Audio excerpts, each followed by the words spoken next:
Counting down the top 5 prospects in the Chicago Blackhawks organization. The only catch? They have to be affiliated with the team, and they must still be eligible for the Calder Trophy as Rookie of the Year.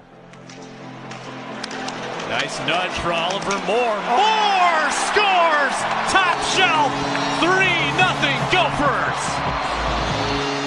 At the top spot, most recent second overall selection, Artemi Leoff. The top defensive prospect from the 2024 NHL draft, Leoff can match the footwork of attackers, gap up to them, contain them, win the puck back, and activate up the ice.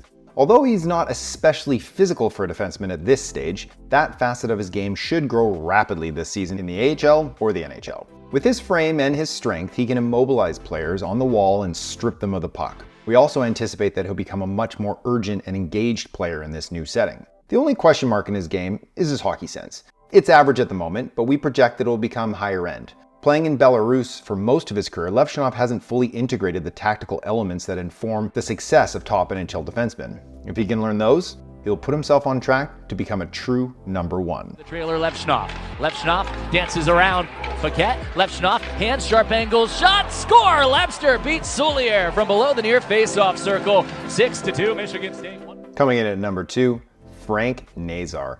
Our faith in Frank Nazar's game has bordered on irrational at times over the past couple of seasons. We've continued to list him as a blue chip prospect significantly ahead of most other outlets, even as he spent almost a full season on the sideline and took some time to regain his form. In the second half of last season, however, Nazar met our expectations.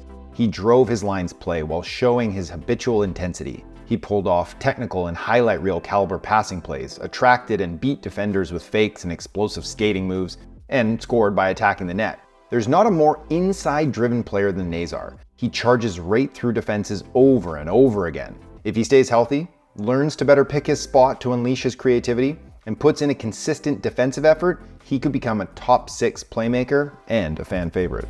Now Frank Nazar drives in, between the legs, score! Number 3, Oliver Moore. Scouts had vastly different reads on Oliver Moore's potential in his draft year. Some, thinking he was only a speedster, saw him as a future third-line checker. Others, like the Blackhawks and our scouting team at Elite Prospects, envisioned him a much brighter future for him. We believe that he has the hockey sense, stick handling skills, and playmaking ability to take advantage of his world-class skating at the NHL level. Driving through the neutral zone, Moore can trick defenders and orchestrate clever passing plays. He can anticipate the flow of the play in the offensive zone and position in just the right spot to create a scoring chance. He can read attackers, adapt to their movement, and erase their plays. It's not a matter of ability with him, but consistency. Moore's speed is his default creation and shutdown tool. The more he modulates his attacking patterns and maintains his awareness on the ice, the more his other skills will shine, and the easier it will be to project him into a top 6 role. Turned it over, look out, 2-on-1. Moore and Pitlick. Moore, shot, and he scores! Oliver Moore buries the 2-on-1, and it is Minnesota who strikes first. Number 4, Sasha Bozak. NHL scouts were drawn to Sasha Bozak because of his competitive nature and multiple tools in his draft year. A somewhat raw center, he could develop in any number of ways over the next few seasons. As he cares about defensive details, Bozak could lean on his size and physicality and become a reliable two-way center. He could favor his scoring skills, become an even better marksman, and turn himself into a power play weapon. And he could also evolve into a more consistent and clever playmaker by leveraging his stick handling and passing skills. There's already a deceptive side to his game. We don't anticipate that he will pull off all of these evolutions at the same time, but any one of these paths would lead him to an NHL role, as long as he also improves his skating. The faster he gets, the higher his upside will push. Boisvert right back, shoots, scores! Speaking on the devil, Sasha Bozak. Number 5, Ethan Delmastro. The chaotic part of Delmastro's game has surely, but slowly, faded.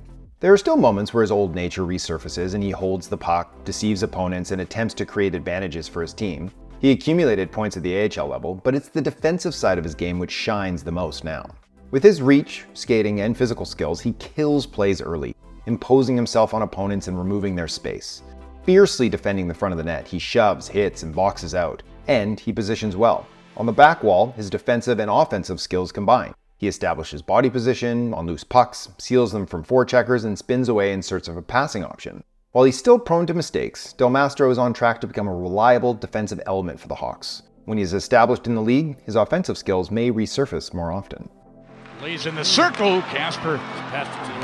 Now Hogs have got a 2-on-1. Up ice they go. Reichel right in front of. They score.